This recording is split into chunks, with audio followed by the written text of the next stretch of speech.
आज हम लोग पढ़ने वाले हैं इतिहास का एक टॉपिक है वैदिक सभ्यता। क्या है? वैदिक सभ्यता। वैदिक सभ्यता का अगर हम टाइम पीरियड की बात करते हैं तो टाइम पीरियड है 1500 से लेकर 600 BC।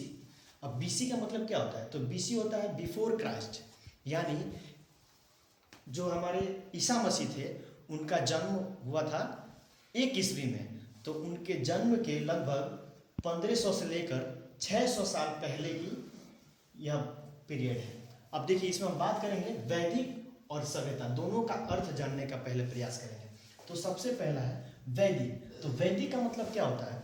तो वैदिक शब्द वेद से बना है। किससे बना है? वेद से बना है, जिसका अर्थ होता है ज्ञान। अब देखिए, यानी कहीं ना कहीं से बहुत सारे इसमें वेद होंगे, बहुत सारे क्या 4 प्रकार के वेद हैं, और उन वेद से उसमें ज्ञान का निर्माण हुआ है, बहुत ही ज़्यादा अध्ययन किया गया है, उसको संकलन किया गया है उन वेदों को।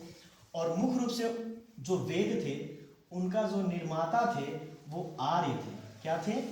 आर्य थे। और आर्य मतलब क्या होता है? तो आर्य एक संस्कृत शब्द है। क्या है? संस्कृत शब्द है, जिसका मतलब होता है कि ये संस्कृत में बहुत ही विद्वान थे। बहुत ही क्या थे? बहुत ही विद्वान थे। अच्छा, अब देखिए सभ्यता की बात करते हैं। तो सभ्यता क्या होता है? तो सभ्यता मतलब यह मानव समाज की स्थिति को दर्शाता है। अर्थात सभ्यता मतलब होता है कि मानव समाज की स्थिति कैसी है, वहाँ पर शिक्षा कैसा है, वहाँ पर शहरीकरण है कि नहीं, वहाँ पर लोगों का जीवन स्तर क्या है, लोग अपना जीवन यापन करने के लिए किन किन चीज़ों का उपयोग करते हैं, क्या वो इस समय कृषि करते थे कि नहीं, क्या वो उस समय विद्यालय जाते थे कि नहीं, इसमें हम सभ्यता का अध्ययन करते हैं। ठीक है।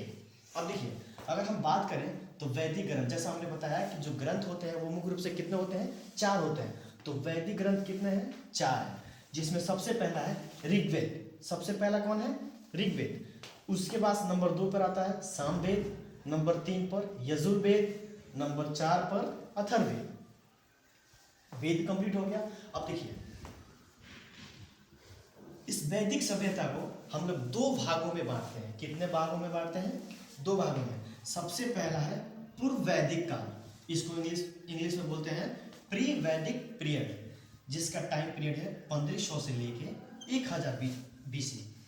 और सेकंड है उत्तर वैदिक काल, इंग्लिश में बोलते हैं लेटर वैदिक पीरियड, जिसका टाइम पीरियड है 1000 टू 6000 BC, यानी 1000 से लेके 600 BC। अब देखिए, जिस पूर्ववैदिक काल में मुख्य रूप से ऋग्वेद ये वाला जो फर्स्ट वेद है, ऋग्वेद से प्राप्त जानकारी इसमें शामिल है। पूर्ववैदिक काल में ऋग्वेद से प्राप्त जानकारी पूर्ववैदिक काल में शामिल है, और इसी वेद से हम पूर्ववैदिक काल का अध्ययन करते हैं।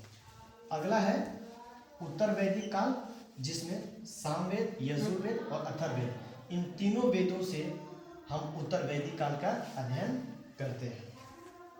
अब एक अगला पॉइंट है कि यह जो आर्य थे यह कहाँ के रहने वाले थे? जो आर्य थे वो कहाँ के रहने वाले थे? तो अगर हम बात करें तो अलग अलग मत हैं यहाँ पे। जैसे सबसे पहले अगर हम बात करें मैक्स मूलर, ठीक है, तो जो मैक्स मूलर थे इनका ही जो मत है वो सर्वमान्य है, सबसे ज़्यादा इन्हीं के मत को माना जाता है। तो मैक्स मूलर बोलते हैं कि जो आर्य थे वो मध्य एशिया के रहने वाले थे। कहाँ के थे? तो मध्य एशिया के रहने वाले थे। अगला है डॉक्टर संपूर्णानंद। तो डॉक्टर संपूर्णानंद बोलते हैं कि यह आल्प्स पर्वत यूरेशिया के रहने वाले थे। ठीक है, पहला मैक्स मूलर मध्य एशिया के रहने वाले थे, दूसरा डॉक्टर संपूर्णानंद आल्प्स पर्वत यूरेशिया के रहने वाले थे।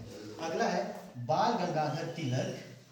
बाल गंगाधर तिलक कहते हैं उत्तरी ध्रुव के रहने वाले थे। कहाँ के रहने वाले थे? उत्तरी ध्रुव। तो उम्मीद करते हैं आपको समझ में आया होगा। इसी के साथ जय हिंद।